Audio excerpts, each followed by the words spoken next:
Jumat petang, pimpinan Pondok Pesantren Gontor, Akrim Mariat dan rombongan berziarah ke makam santrinya yang tewas dianiaya seniornya di TPU Selayur, Kecamatan Kalidoni, Palembang. Kedatangan pimpinan Ponpes Gontor untuk menyampaikan bela sungkawa secara langsung pada keluarga korban dan menggelar doa bersama.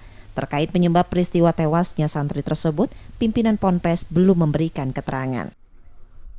Jadi kita ke sini untuk ikut bertakziah, mengutarakan kedukaan kita dan mendoakan mudah-mudahan yang wafat ini betul-betul menjadi mati syahid dan semua dosa diampuni, apapun yang diamalkan dalam kebahagiaan diterima oleh Allah Subhanahu wa Ta'ala. Jadi kita mempunyai